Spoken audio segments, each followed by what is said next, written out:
حكايات أمان.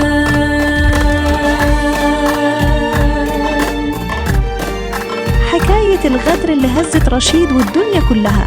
الحكاية دي بتهز القلوب فعلا، وتأكد إن مهما طال وقت الظلم الحق في الآخر بيمشي زي السيف، والعدالة بتاخد مجراها يا جماعة الخير.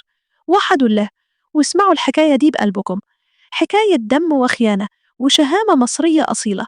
حكاية المسلماني، الراجل اللي دفع حياته تمن أمانته، والمنسي اللي الطمع أعمى عينيه ووداه لقعر الجحيم. كان المسلماني الشاب التلاتيني اللي قلبه من دهب، صاحب محل دهب في رشيد، راجل أمين بيشتغل وياكل عيش حلال. ثق في شاب صغير عادل المنسي عنده 19 سنة، طالب شافه زي أخوه الصغير وشغله معاه في المحل. بس الطمع، يا طمع، عمى عين المنسي. سرق من المحل دهب يقرب من 2 كيلو قيمته ملايين الجنيهات.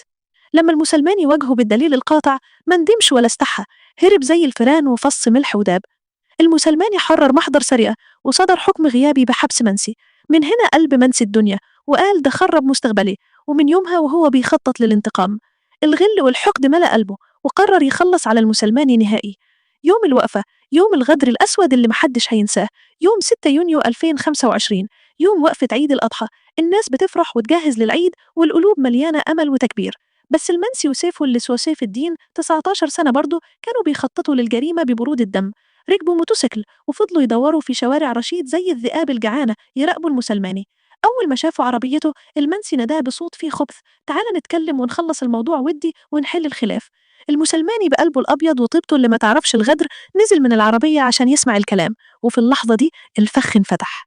المنسى وسيف طلعوا مطاوي قرن غزال حادة زي السيوف، وانهالوا على المسلماني الطعن في الرقبة والراس والمرفق. الدم يرشح والشارع صرخ والناس اتجمدت من الرعب.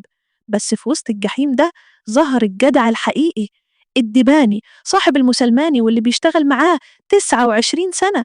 ما ترددش ولا ثانية واحدة، نزل زي الأسد يحمي صاحبه بجسمه وبيحاول يبعد السيوف عنه. الغدرة طعنوه هو كمان، طعنة في الصدر وجرح قطعي في دراعه الشمال طوله 7 سنتي، وجرح تاني 15 سنتي وقطعه أوتار. وقع الدباني غرقان في دمه، بس ربنا ستر عليه عشان يعيش ويشهد على الجريمة دي، ويضيفوا عليهم تهمة الشروع في قتله. المسلماني اتسحب وهو بينزف بغزارة، دخل العناية المركزة في الإسكندرية، صارع الموت 6 أيام كاملة لحد ما روحه راحت لبارئها يوم 12 يونيو 2025، سايب وراه جرح في قلوب أهله ما يبرضاش. أول حكم في 11 يونيو 2026، محكمة جنايات دمنهور حكمت عليهم 15 سنة مشدد ومليون جنيه تعويض. المتهمين استأنفوا عشان يخففوا، وهنا وقعوا في الفخ الكبير. النيابة العامة استأنفت هي كمان وقدمت أدلة نارية، فيديوهات، تقارير طب شرعي، شهود، كل حاجة بتثبت سبق الإصرار والترصد. والمحكمة قدرت تشدد العقوبة. الأربعة المشهود 24 يونيو 2026 في الدايرة التانية بمحكمة دمنهور، وقف المنسى وسيف في قفص الاتهام، وجوههم صفرة والرعب مالي عيونهم. الدفاع حاول يدلي بكلام فاضي، بس المحكمة قررت قرار يبرد القلوب: إحالة أوراقهم لفضيلة المفتي عشان يأخذ الرأي الشرعي في إعدامهم.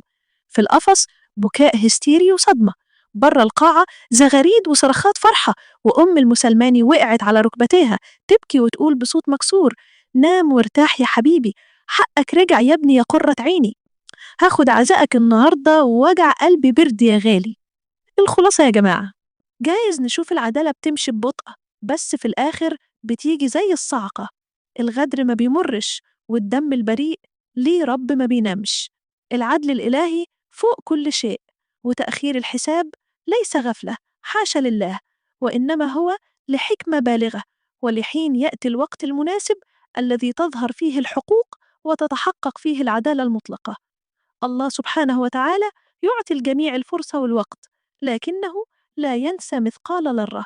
طابت أنفسكم وطابت قلوبكم بهذا اليقين. دي حكاية شهيد الأمانة المسلماني وبطل الشهامة أحمد الديباني، ونهاية المنسى اللي طلعوا وداه حبل المشنقة. مستنية تعليقاتكم حكايات أمل، حكاية من كل بيت جواها تفاصيل ما حد شاف. دي حكايات أمل.